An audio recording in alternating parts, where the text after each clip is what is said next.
welcome back to Kevin Pollak's Chat Show. I am, as always, Chat Show. I'm so happy you made time to join us whenever the hell it is you're doing that. Way after the fact, or those of you watching us live. We don't care. We're just glad you joined us. Oh, I won't say we don't care. I care about this. You finally fucking made some time for us. That's what I care about. How many podcasts you listening to now? Huh? You know, there are programs, there are groups, associations, meetings. Sam Levine? What the hell was that? You just turned into Andy Rooney for a second. Freeform. We're coming to you live from the West Side Comedy Theater. If you're out on the west side of Los Angeles, come join us. Go to the westsidecomedy.com, look up shows to come see. Sam, when was the last time you were on this very stage? We saw you in A Pretty Pony not too long ago. I think it was about a month ago. And Jamie and I yelled something out at the outset. Not the diarrhea story. Yeah. And what do you suppose that was? Well, I had to follow that up with a Richard Kind and say, which one? There are so many diarrhea stories. You knew which one we were I knew which one!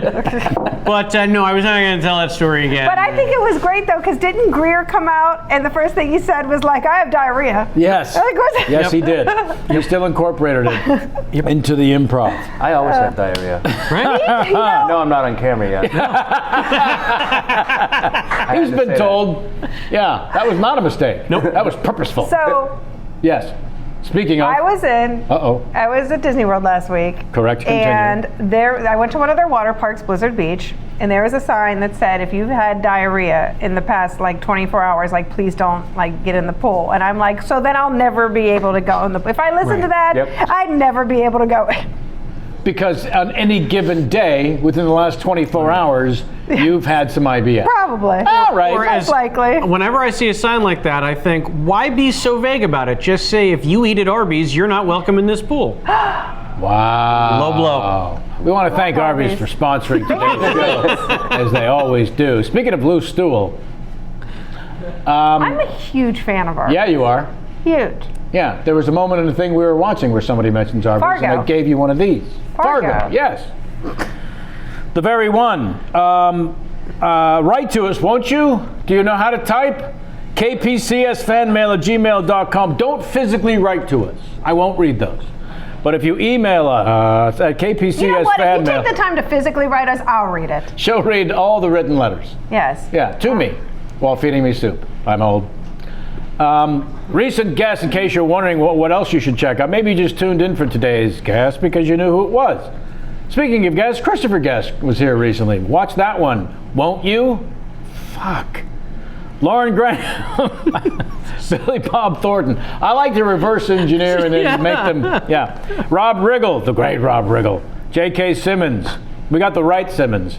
Craig Ferguson, Dave Foley, and Vincent D'Onofrio was just here. Just here? Yeah. Had a spectacular time with him. Boy, has that guy had a phenomenal career. So many stories. Yeah. Very, very serious about his craft. But in a very interesting one. And in a way, very interesting way, it doesn't take himself seriously. No. But puts great responsibility and pressure on himself in a very serious way. That's how I would. I don't know if I've ever had an actor. We've ever had an actor here who's been so professional. No, De Niro won't. He won't join us. I keep reaching out, and he keeps not responding. But he does it interestingly.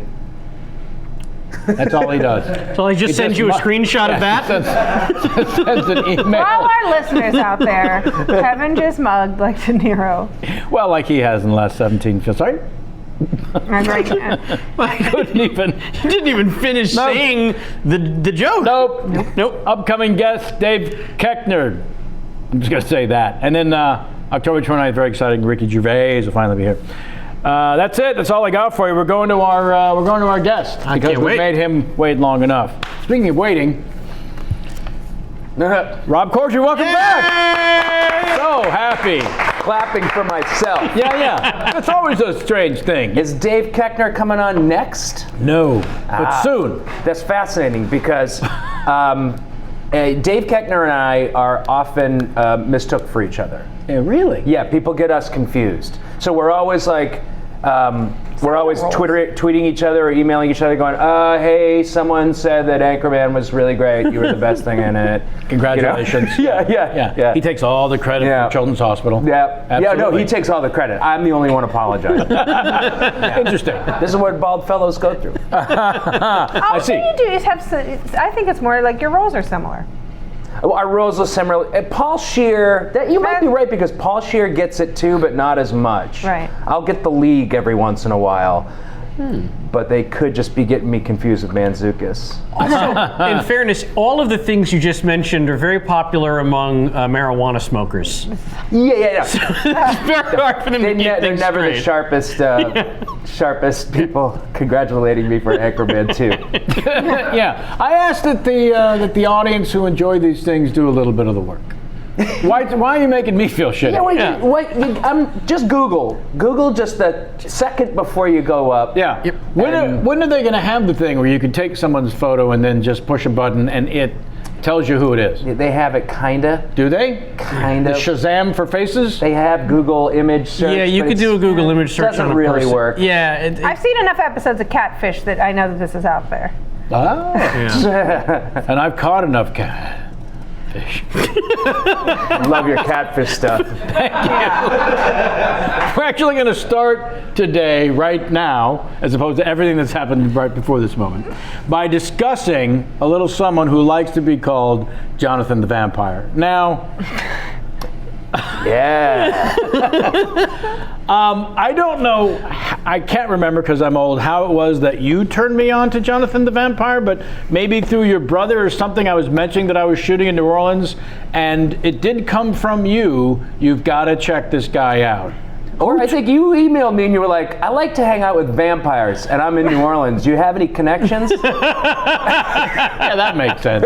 You're probably right. Yeah. Who turned you on, first and foremost? Tom Lennon and Ben Garant. Okay, perfect. Yeah. This guy's a tour guide in New Orleans, an evening tour. Committed. Cool. Committed. Well, did you do it? We're tethered by microphones, but I would like Kenny to man one of these cameras, if not one and then the other. Because I do have a physical thing when trying to explain this guy. Go ahead. And then I would kind of maybe need you to conjure up your own version, your memory of physically him. So he'll be standing in front of a historical landmark in New Orleans. So wait, I'm going to stand. I think you have to preface this by saying these are ghost tours. These are ghost tours, Yes, for the where most you part. go, you walk around. It's a walking tour around New Orleans where they tell you like certain buildings are haunted. Thank you for that, and very important, and that's why she's the head writer on the show. So he's standing in front of a historical landmark. He just told you a story, and my favorite move of his was the after he finishes the story, the way he chooses to let you, the people in the tour group, know that it's time to move on to the next location. So just imagine he's just told you a seemingly endless story about this location filled with the most ridiculous phraseology.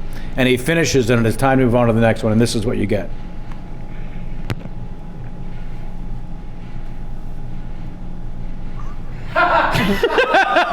Sure. He winds up a little bit before he like. I also remember he had. This or sometimes this. With Yeah, I was gonna say, yeah, he had very long flowing hair, Oh, yeah. and he would do this. a Beautiful. lot, too. He was beautiful. Like, yeah. I have I feel like an he looked more like impression a of him, I pirate guess. than a I have an impression vampire. of guess that's not as physical. Okay. I don't need to untether. But we were at a bar in Pirates Alley, and we were hanging out with him. We were having drinks, and the waitress came over, and we all got beers, and he said, "Absinthe." No, he didn't. But he did that. He went, "Absinthe." Followed by that, probably. Yeah. Yeah. Yeah, he's the real thing, so he purports. Pirate boots up to mid-thigh. Yeah, Romeo vest. shirt. Romeo shirt. with a vest. Yeah. With a vest, leather vest. Oh, and the necklaces. I remember he had like Yep. multiple. Lot of like, Long, silver beautiful hair. Silver, maybe a tooth of some kind. yeah, I feel like there was like a tooth. Maybe a tooth thrown in there. No, rings. like a saber tooth. And I'm sure I saw him during the day walking around like doing errands. He had a bag in his hand in the French Quarter, and he was dressed the same, still like, Suave. He's probably Yeah. local. He's definitely a local Oh, God, celebrity, yes. for sure. Yeah. No, he's well known. I think it's like Confederacy of Dunces. Right. I don't remember him, the moniker Jonathan the Vampire, though. No. He never tells his tour groups that he is a vampire. That's when you're drinking absinthe with him later on in Pirates Alley. Okay. He tells you that he's a vampire. We need to know more. Well, I don't know much more about it except that what I know about modern vampires is that they go to parties. Sure. And they bite and cut each other and then they fuck. I see. It's all about any gathering of like-minded people is all about sex. I see. You really get down to it. Comic-Con, conventions. Writer's room on a show. Yeah, exactly. No, he seemed like a heat-seeking missile of sex. Yeah. Oh my God. He pours it on too. Yeah. He's probably a little too much in bed. A little too much. Yeah. Turn down the vampire about to 8. Yeah, if you can. Yeah. It seemed like every moment, like I remember our group looking at each other as soon as he turned his back to us, just sort of, this is happening. Yeah. This guy's, yeah. And then, good, though. and then Like, the stories eventually, are- yeah. Great. and then eventually, we stopped making jokes about him behind his back, Because he was fascinating. Because you were engulfed. and Yes. we were compelled, Yes. mesmerized, and engulfed. There's so many stories in New Orleans, and he knows how to tell a story. Oh man, does he? He really knows how to tell a story. Very few times was it, and then it was abundantly, if not crystal clear, he had told this story before. Yeah. Yeah, he makes them seem very fresh and alive, and then every now and then a little patter Yeah. by rote. I would like to hear him do the tour of explained ghost stories. Yes. Like in New Orleans, like he's run out of places that are now he's like, and the girl disappeared. Later we found out it was her father, captured her, took her to Austin, Texas, and that's where they live now. Yeah. Before the wind up Yeah. and exit. A lot of shit went down in New Orleans. Oh my. The one house where all the they chopped them up into pieces. Oh, a lot of chopping up there. I like the house that just keeps burning down. Yes. In the French Quarter. And it has, God bless New Orleans, because he starts the story with, now you notice that fire plug there is in the middle of the street. It's not in the middle of the street. It's in the middle. It's on the sidewalk, but it's in the middle of. Fire plugs are only on each end of the street because this is the only one in New Orleans that is here. It is situated in the middle because it's in front of that house. Which keeps fucking. It keeps burning down because. Some dead. You tell me. Some no longer tell with me. us entity. You tell me. Has got an issue with Yeah. it. Yeah. Yeah, it's a portal to the other side. Well, It's a portal to the other side. it is, and it isn't.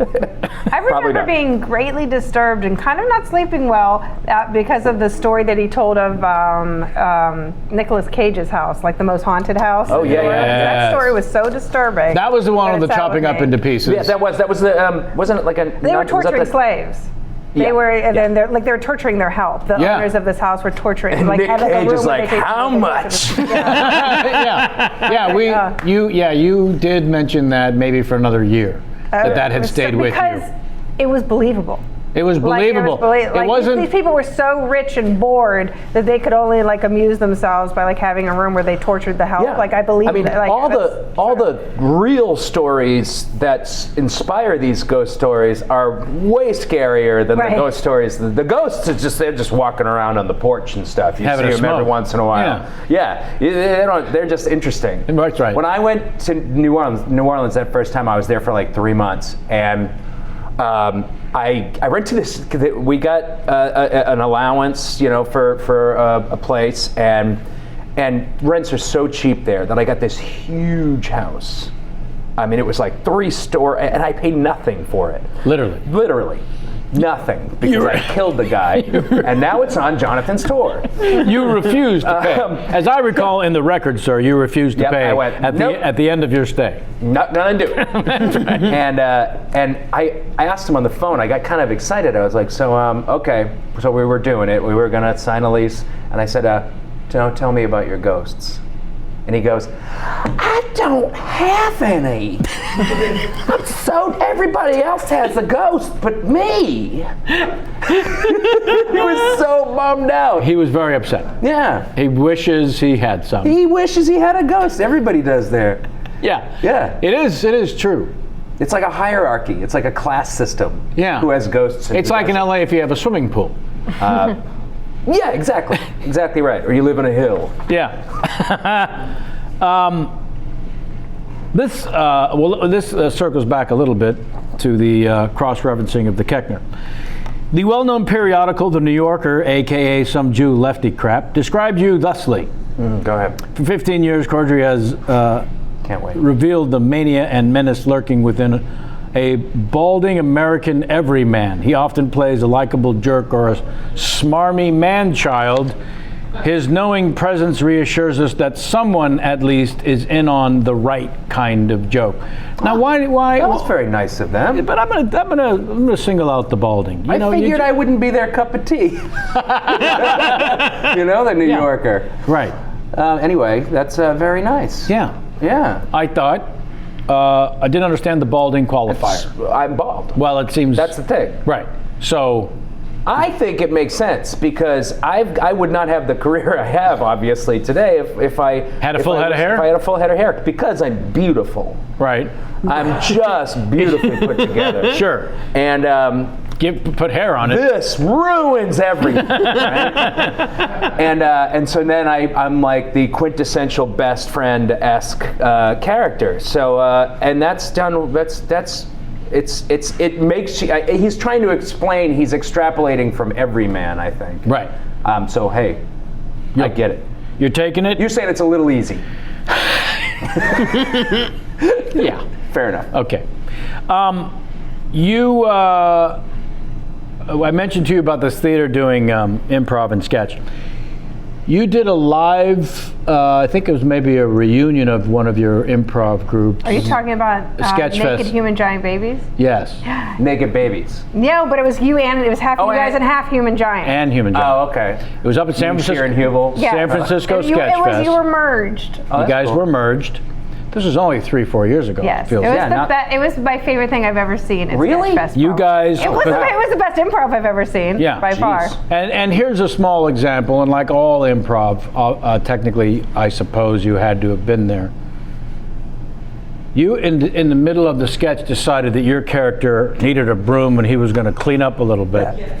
Whatever the room was that this world took place in. I think it was a barber shop because Rob Hubel kept looking in a mirror, like in the audience as a mirror, and kept like, Yes. like prettying himself like in a mirror. So you took it upon yourself to be the guy who needed to sweep up with the broom. Sure. And then at one point. Somebody's got to sweep. That's right. But here was the move that took my father's life. Well, You took the broom, yeah. swung it around, and you spent the latter part of the sketch. And it was an instant reality that was hilarious, but also necessary for the rest of the. Thank you. Yeah, it was little tiny, Well, see, absurdly Whenever memorable. I have to speak of great space work, Yeah. I give this example. Oh, well, that's very nice. It's all I have now. is Of space course. work. It's all I have. All those guys, all of them, still do improv a lot. Right. I don't Sure. as much. I do reunion shows every once in a while, and so your muscle gets weak, and theirs is tight and taut. Right. And You go for gimmicks. so I'm not gimmicks so much as know what you can do. Just rely on what you can do, And I also, this is my gimmick, and it's only for me. I usually strike a power pose. Uh-huh. because then you feel like you're in power Right. during the scene. That's right. Yeah, That's I'm not always bad. like, God, I was like, man, my legs are really far apart here. I must be powerful. You give yourself a physical position Sure. to change your mental And I state. love object work. I love it, love it, love it. And they didn't, at the UCB, I don't know what they do now, but they didn't really care too much about it until once, in one class once, there was a girl, she was driving a car and she was going like this, just driving a car like this. And they were like, that's the only time I saw it get called out. But when I was teaching there, I asked Matt Walsh, I said, you know what, I would like to teach a class on the acting part of improv and object work and everything that comes along with the acting part.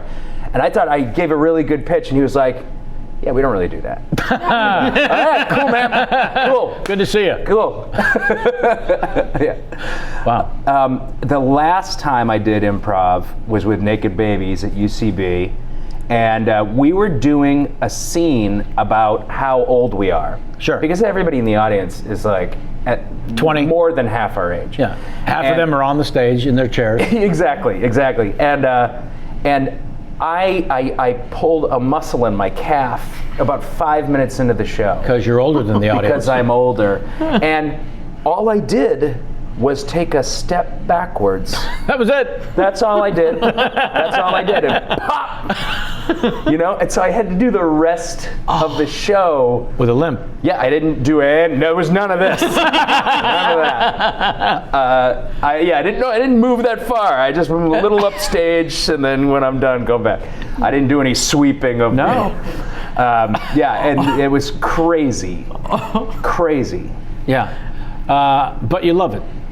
Every time you. I'm afraid of it now, but I do love it. Right. When it goes well, and improv shows don't always go well. Rarely. They can suck. Be afraid. That's a thing, by the way. I don't wanna. Well, I need you to. All right. I find that every now and then I'll do a show, and maybe I've stayed away from stand-up. That's the world I come from. Too long, and I'll get back up, and I've just been one of those performers who's never nervous about getting on stage ever. It's just I'm like a sociopath. I don't have an emotional connection to that process. Ever. Not even when you started out. No, when I was 11. It's great. Is when it started, and then it was just that childish, childlike abandonment of I just want to play kind of thing. Get me up there, and a lot of hey, look at me. Right. Clearly. So if I've laid off a while and I'm concerned about some of the material, I just want to get my sea legs back. Whatever. Yeah. There's a little bit of that sense that I don't normally have, which is uncertainty. In fact, very early on in my stand-up career, there was someone who was like a mentor of mine, who was wildly established in the San Francisco comedy scene. And he came up to me afterwards, I was 20 years old, and he said, when your material catches up with your stage presence, you're going to be an assassin. Interesting. Yeah, it was another nice way of saying you don't have an act. But you do have great stage presence. Your stage presence is insane that's at 20. Interesting. Yeah, bizarre. I don't know where it came from. And it's the only reason I think I was able to... That's really good advice. I mean, or whatever, wisdom. Yeah, heads up. That's really cool. Yeah. So for you, early on, what are you going through in terms of deciding this whole fucking life is something you need to do? In improv or in general? Showbiz in general, but also starting with improv. Oh, geez Christ. In improv, it was all different stages of where I was. I was level 1, I was just psyched. I was, never afraid, excited to get up there. And then level 2 is when you get in your head, and then you start you're serious about it and you start thinking about it a lot, right? And level 3 is where you work all that out. And luckily I had Matt Walsh as a teacher, and it was a lot of play. It was just fun play. And then the level 4 is when you're really doing the specific stuff. I took a class with Matt Besser 5 times in a row. Like, that was my Vietnam. If you know Besser. Then I started to teach there. And I found myself back at level 2 type of fear. You know, like everybody, I teach a lot of people in the audience, and I couldn't at that time just say, no, sometimes this isn't good. You know the rules. Just get out there and do it. I got in my head, and then I messed up my work. Right. You know, by trying. I was always a step ahead of myself, and and then I got the Daily Show. I stopped doing it. Sure.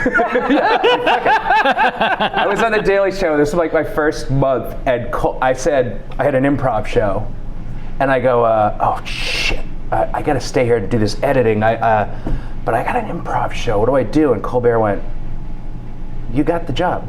You don't need to go to. You got the job. You don't need to go to the show." You work here and I was now. like, "Yeah, fuck it."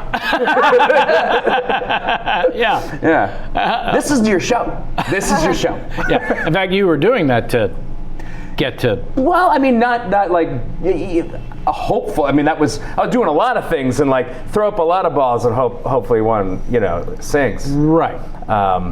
I was doing Shakespeare when I first got to New York, and Yes. garbage, Crappy Shakespeare. crappy, yeah, just terrible stuff. You wanted people to finally accept that it just wasn't that interesting. Yeah, I was one of the people that really tried to put it to bed. Like, haven't we had enough of Shakespeare? Yeah. Yeah. Let me prove it to you. That's right. Who does this guy think he is? Aaron Sorkin? Okay, so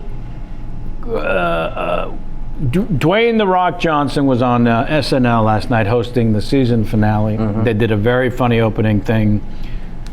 His monologue, anyways, was... Did he sing? He Probably did sang. not, because they did an opening song with Baldwin as Trump. But his monologue, he said, there's a lot of talk about me running for president, because there have, in fact, been Right. recent polls saying that he would crush Trump or any competitor. And some of us are like, sure, yeah, great. Now that we've endured this. Better than Trump. Absolutely. Better than Trump. Yeah, well, he would care. Seems like The Rock would care. Yeah, nice guy. Works hard. Yeah. So he did a very funny thing about that. And it made me think that, sometimes he's risen to, on paper, the #1 box office draw in the world. Highest paid actor working today. Because he's the #1 box office draw in the world. Right. And there's been a number of those over the years. They get the title for a certain amount of time. I remember Burt Reynolds had a very famous 10-year run, which was astounding that it could last that long. Right. Because it's so interchangeable at all times. And then some will fall out of favor domestically, but they still have a huge international market. But we never really, with these people come on talk shows for 5 or 6 minutes, we don't get a chance at all at to have any fucking clue what's going on with these people and whether in fact they are compassionate. We just think we do from seeing them in all these ways, which is why there are 16,000 podcasts. So that we can maybe get a chance to know. 16,000? I just did the number. I'm rounding up. I've been on 11,000 of them. I'm rounding. This one twice. I'm rounding up by 2. Okay. It's 15,998. Okay. Yeah. Sorry. I'm actually on one right now. It's the jury duty. Being called and asked by a friend to be on their podcast. It's the. Oh, no. I love it. Yeah. I love it. Yeah. I love it. For the record, Rob called us. By the way, I think that I might rather do jury duty than have to pick up somebody from the airport or help them move. Oh, yes. Oh, for sure. So a it's the little new, fun. can you help me move? Yeah. I'd love to do jury duty. Yeah. She did- I she served went- on a jury. You served on a jury? I wasn't picked. I was selected. And I tried to get picked. I tried to get This? selected. Yeah, I was like, yeah. I wore a yellow shirt, a clown makeup. Sure. I tried. I answered every question right. Do you know any policemen? Nope. Not me. No, don't have any opinions about Maybe them you whatsoever. said it suspiciously I like know, that. probably. Yeah. So you've worked with Dwayne Yep. now Yep. a couple of seasons Yeah. on the HBO. We just finished shooting the 3rd. Yeah. What delight would you care to shine on your time with him? Mostly when we're just talking about policy. We're talking about government policy and talking about foreign relations. By that, do you mean pussy? Well,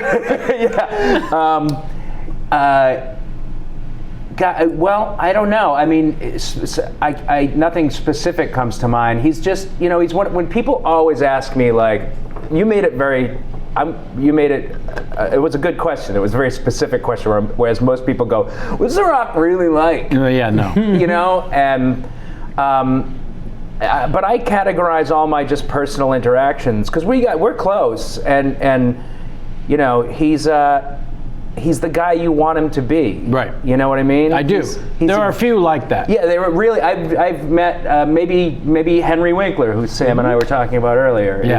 Is another guy who Tom Hanks lives up to their myth. Right. And because they're so magnetic on screen, to be that magnetic, you have to be that magnetic. Yes. As a person. Yes. You can't fake larger than life. Right. As it turns out. Yeah. With special effects and camera angles. I'm here for you on the rewrite. Is there a drug you can take? That's what I was saying, by the way. Every time the should we put an asterisk next to this ball player's career because he was juicing, I would say if there were a cream that actors could put on their arms to get more work and to recover quicker between work. Yeah. The line would never end around the block. Wasn't he cocaine for a while? Sure. Cocaine was that for a while. You were that king. Yeah. I foolishly kept rubbing it on my arm. Yeah. Getting nowhere. No, it doesn't work. It doesn't work. But I can assume that he lives up to the effortless nature of his charm and larger than life. But when I worked with Schwarzenegger, who is the other example I think of, came from, bodybuilding world, which wasn't at all a star maker profession. Right. So he was the first of that ilk. Yeah, wrestling is more of it makes a little bit more sense. Showman. Yeah, exactly. But how many of those wrestlers tried to break through? Yeah. Hundreds we got John Cena right now trying to he's following the Rock model. Yeah, and doing it wonderfully. Yeah. As it turns out, he's funny. Has his own natural funny sense of humor and charm. Yeah. But that's a different education than improvisers or comedians or actors in terms of coming up and learning the ropes and what you choose to do with it, right? Yeah. And learning. People are reacting to this thing that I'm naturally doing. Yeah. Right? Right. It's a whole other thing to be able to then turn that into the #1 box office draw in the world. It's just such a ridiculous. Well, then it becomes it's that magical quality, that magnetism, that larger than life thing, mixed with really fucking hard work. You can't. First of all, get your body to look like that. Well, you still, even if you're juicing, you got to do a lot of work to get your body to look like that and maintain it. And he gets up every day. It's like 3:30, 4 in the morning. Goes to the gym. I talked to his gym owner, and the guy that owns the gym he goes to in Florida, and the guy's like. After a while, we just had to give him a key because everybody was like, "This is bullshit. I'm not coming at 4 in the morning to let Dwayne in. Come on, he's the only one here. There's nothing to do. I'm not gonna spot him." So they gave him a key to the gym. Sure. Yeah.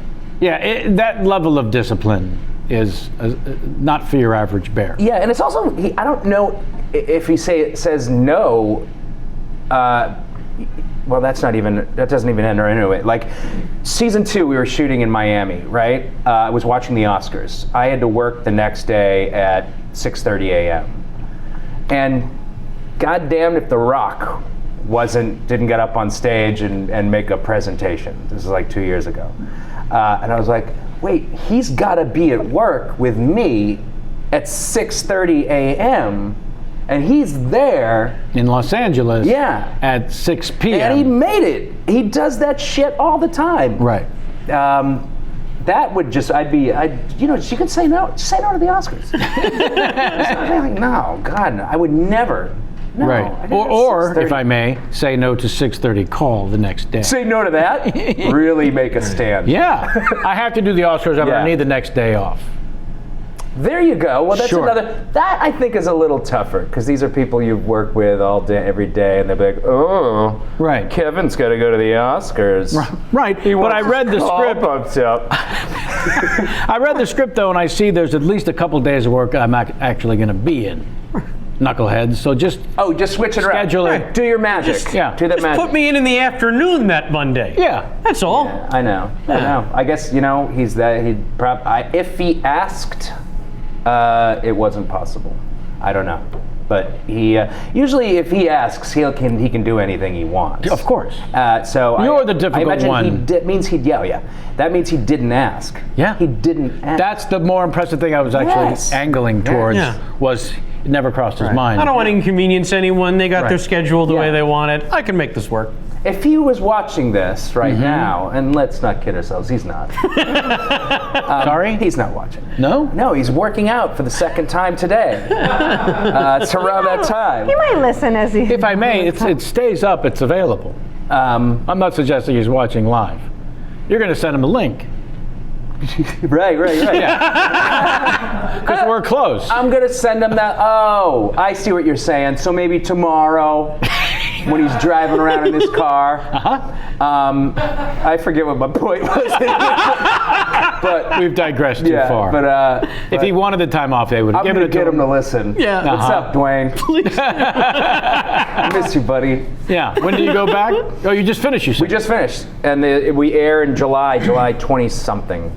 I'm terrible at promotion. That's such a specific terrible time. at promotion. Yeah. It's the Sunday in the 20s. Yeah, do some of the work. First Sunday in the 20s. If you care about the show, you'll Jesus. find out You on do your... a little work. It's fine, because if people watch it, it's already set on their DVRs. They don't even know Yeah. or care when it's coming back, and It's it'll just already pop up. set. It'll pop up, and they'll watch. That's right. No one wants... He's fine. You're fine. That's The right. 23rd. Thank you, Sammy. Thank you. Thank you. Yeah, no one knows Sam Details Levine. time slots anymore. for.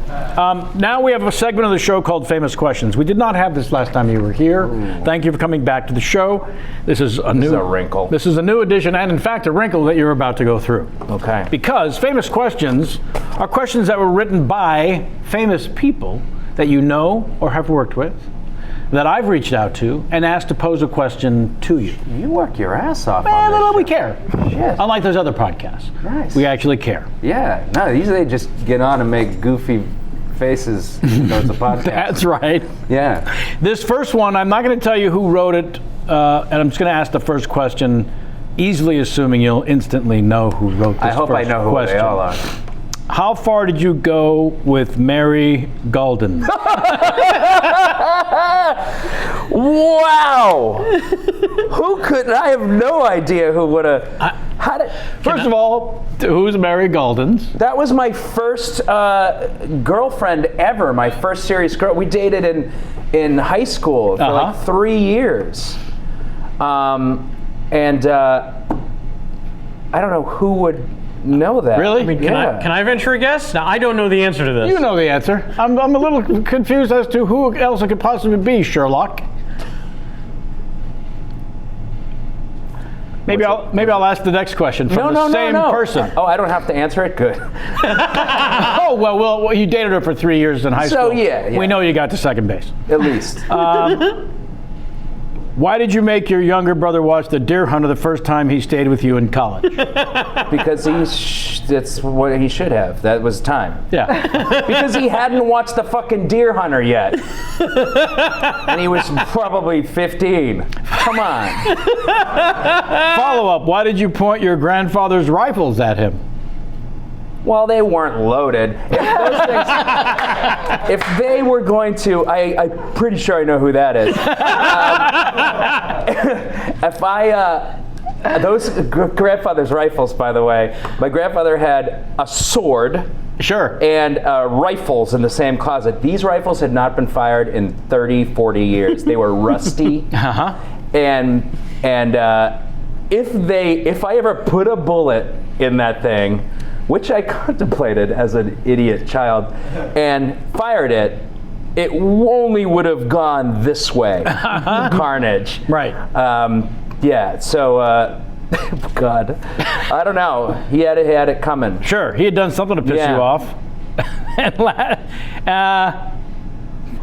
Why did you feed him urine in his crib? Also, wait. Back to the gun thing. Yeah. While I think of an answer to that. My God, you're going deep here. Sure. Well, this is all on him. The things like the guns, I hate these people who, if it's a fake gun, right? It's an orange toy gun, and you point it at them. They're like, don't point that at.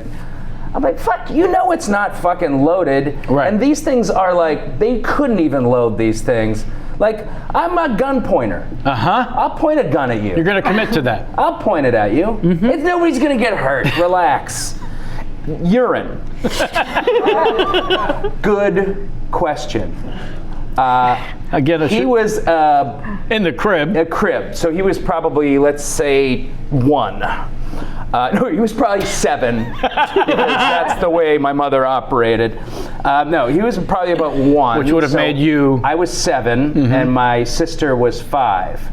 And I think this is something my sister and I concocted together. Here's hoping. Like giggling the whole time. What if probably we- like, Nate, you want some water? You want some? We'll go get you some. And suddenly being polite to him for the first time ever, like, you know, why did they? Yeah, I guess so. And so I peed in a cup, and me and my sister were like, you know, don't want to spill it, and yeah. Absolutely. Took a sip, and he didn't even know. Nope.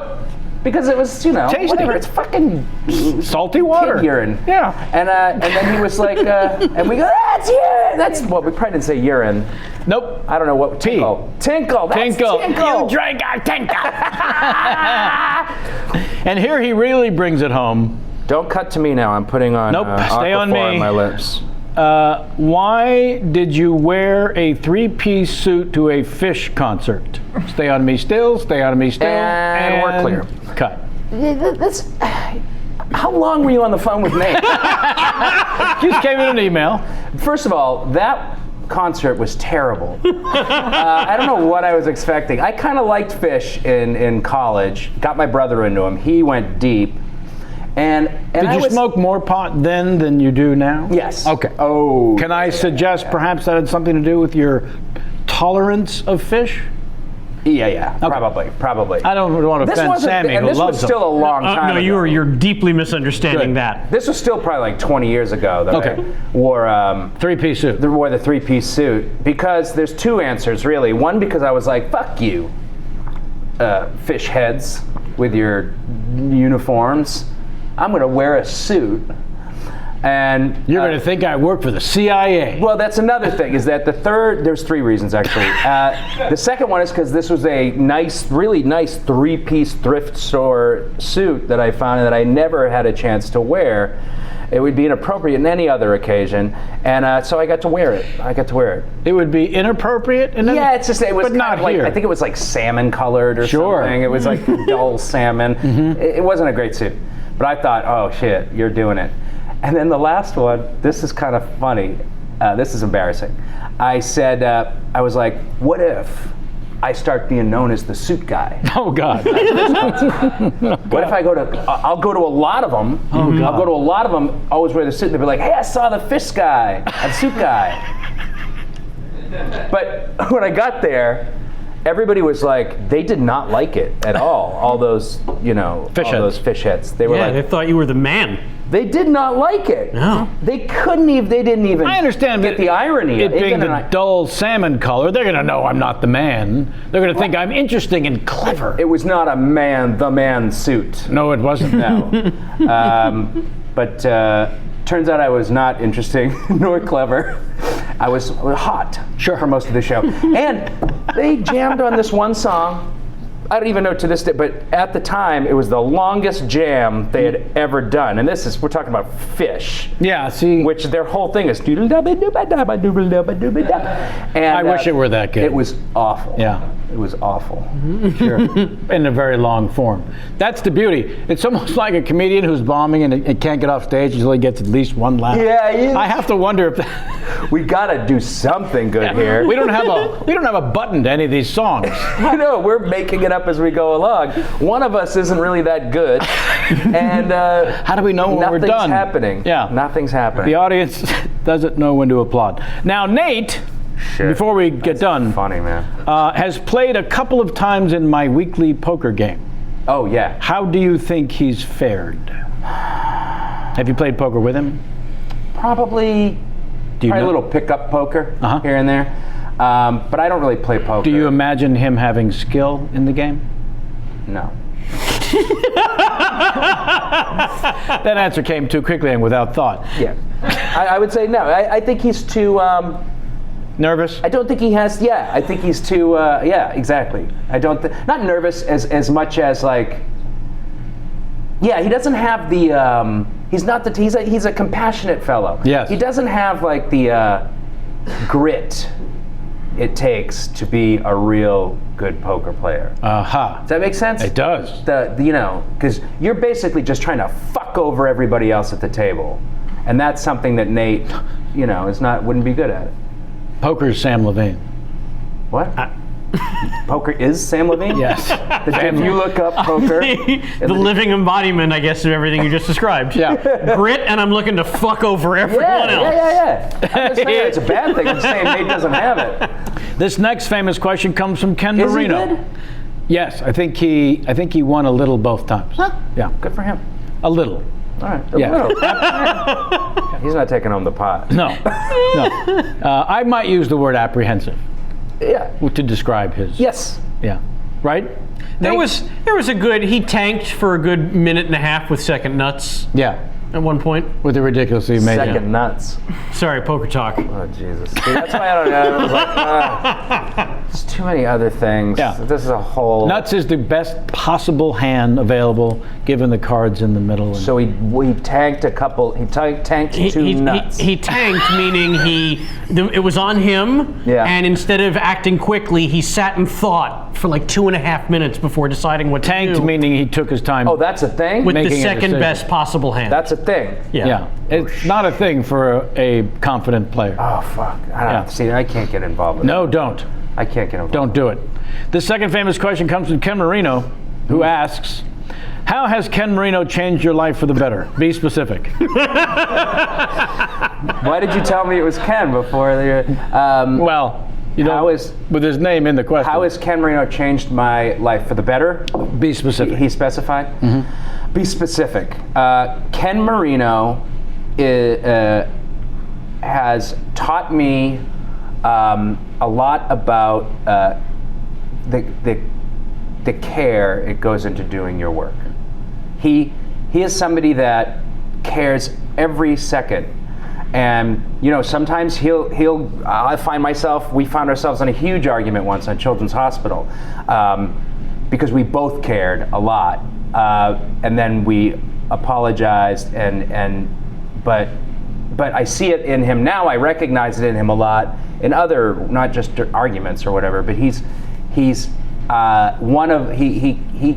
cares more about his work than most of the people I've worked with. Right. Yeah. And big old dick. Sure. Yeah. And occasionally his work will reflect how much he cares. Handsome. And then there's that. Handsome. Doesn't even need a penis. He's so handsome. No. Right. No. You didn't ask me that question, but real quick, I just want to add the thing I learned from Ken Marino. Please. Is that you can get in a fantastic workout and be completely drunk at the same time. Oh, I've done that before. Yep. I didn't think it was possible. Yeah, why not? No, Ken was like, "Oh no, I'll have a couple. Yeah, hit the me treadmill too. for 40 minutes." Me too. Yeah. Because your inhibitions, you Yep. lower your inhibitions. You're like, why not get on the spin bike? Why not? That doesn't sound like a good idea. Yeah, it's great. It's great. It got me back into exercising, to tell you the truth. I started. I dropped it for a while. Then I got. I had a couple pops, and then found myself on the exercise bike. Yeah. Yeah. Interesting. Follow-up. What is it about Ken Marino that inspires so many? Can we circle back many- to just so many many what? that inspires so many? Dot dot dot. Is Yep. there a dot dot? So many people in the world. Oh, really? That's what he was implying? Sure. Oh, I think we'll circle back to your first answer. yeah. Because he cares. And drinks while working out. Yeah, that's a good one. That's a good one. This next one is from Paul Shear. Hi, Rob, big fan. In the Law & Order episode Human Flesh Search Engine, you played Jim Leary, who, when put on the stand to testify, revealed a shocking fact about Anthony Anderson's character, Detective Bernard.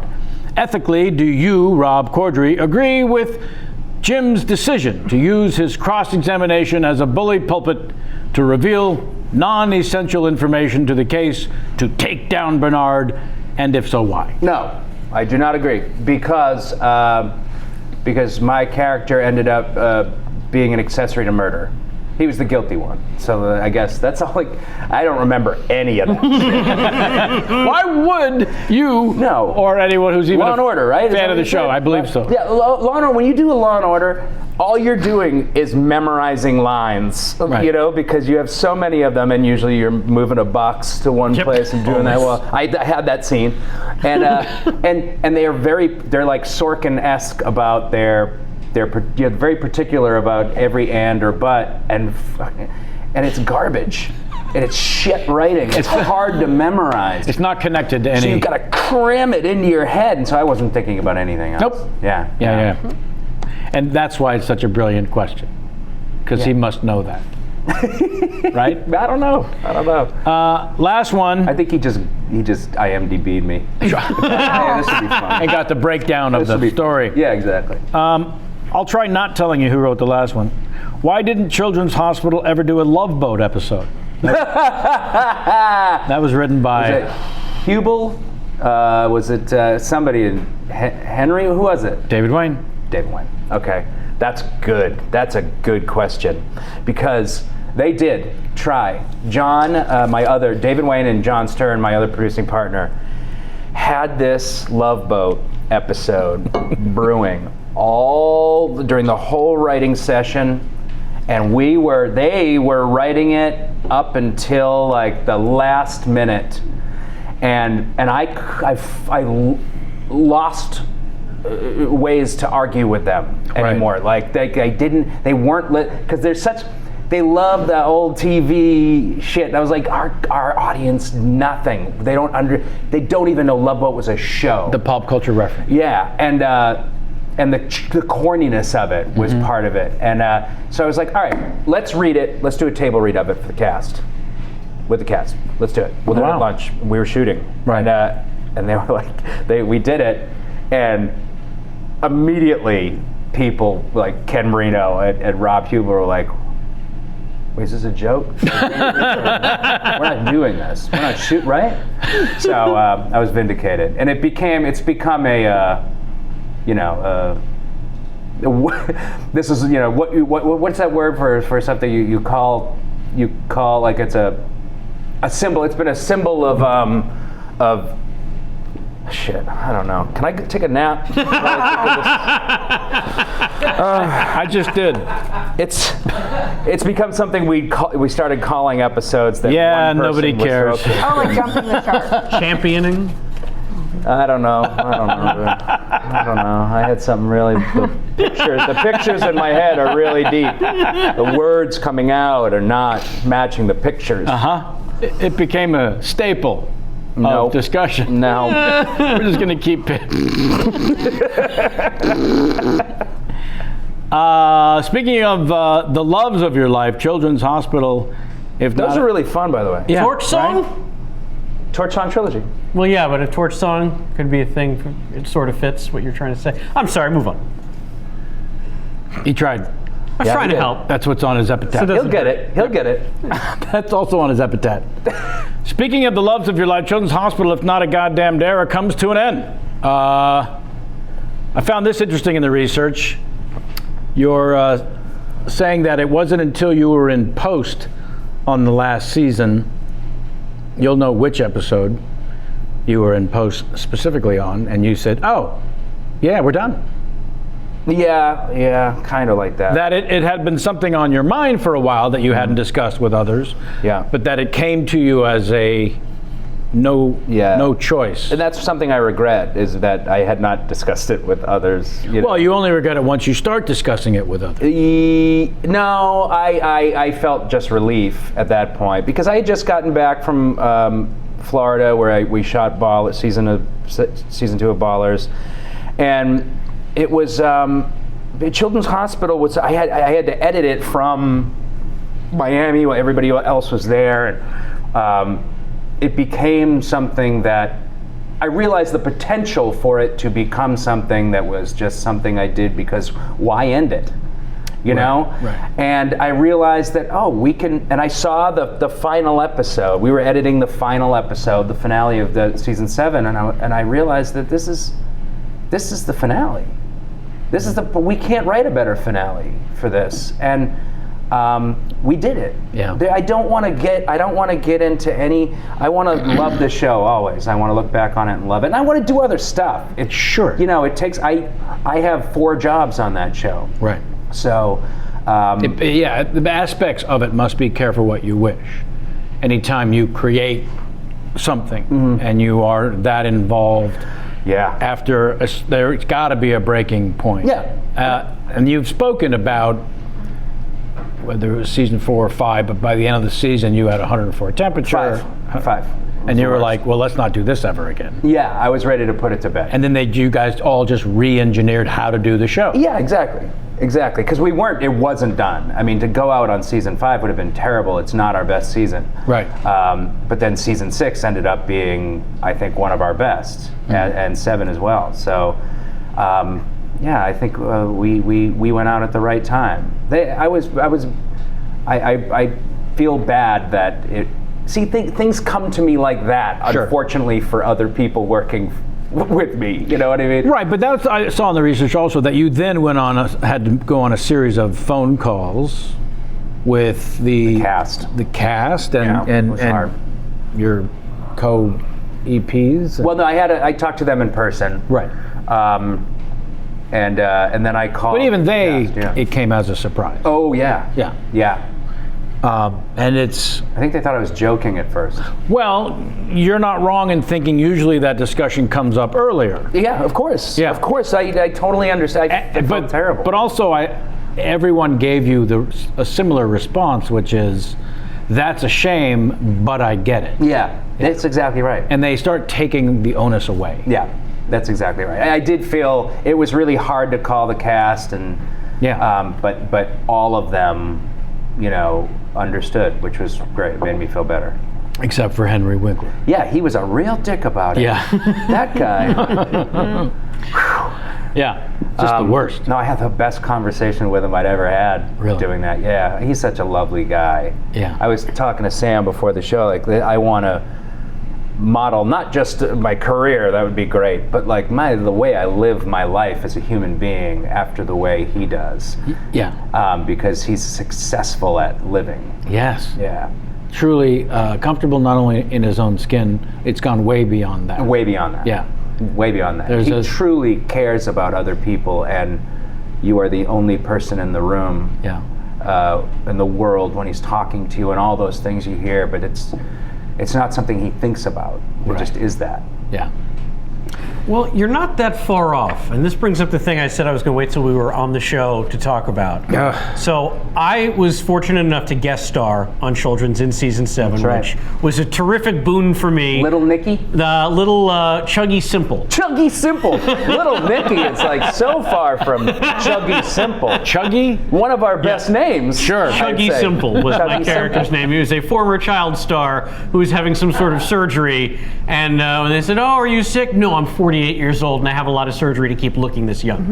was the joke there. Yeah. But I worked one day. It was a wonderful day. And like I said, a boon for me because it was one of only 4 shows I've ever been a guest star on that I'm actually a big fan of. Oh, yeah. So thank you again for that. Well, that's great. That was not my experience when I was on the show. I understand. Yeah, well, you were a real dick. It's because I wasn't a fan of the show. I got it. But then about 2 weeks after I finished on the show, or maybe I think it was when you guys were in post, in my mailbox and my home address, I get a handwritten thank you card from you that was not in any way a form letter. It had very specific things to say about my time on the show and the scenes we were shooting, and you were thanking me for my time and my efforts on the show. And I thought, I've done 70 guest star roles. I've never, ever gotten... You know exactly how many. I don't know. And I was like, I've never gotten anything like this. And I've worked with close friends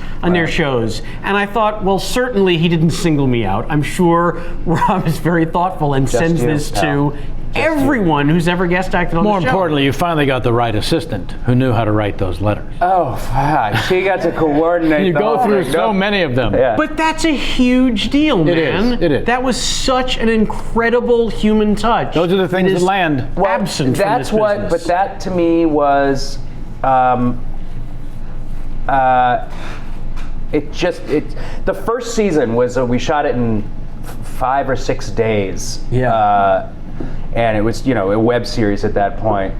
And at the end, I had a bottle of wine for everybody on the crew, and they were like, thank you, like the electrician was like, and I was like, oh wait, is this fucking weird? Is this weird? Because I just really did. I feel gratitude for anybody that would want it, and that whole show was built on like, I just want to create something where I can work with my friends, work with people I love, write good stuff for people that I love, or at least don't think are dicks, and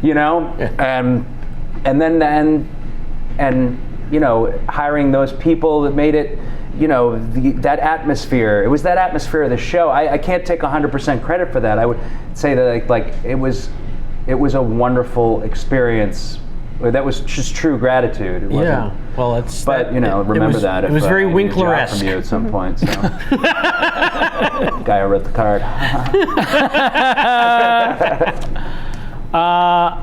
As we get near the end of this, you're welcome.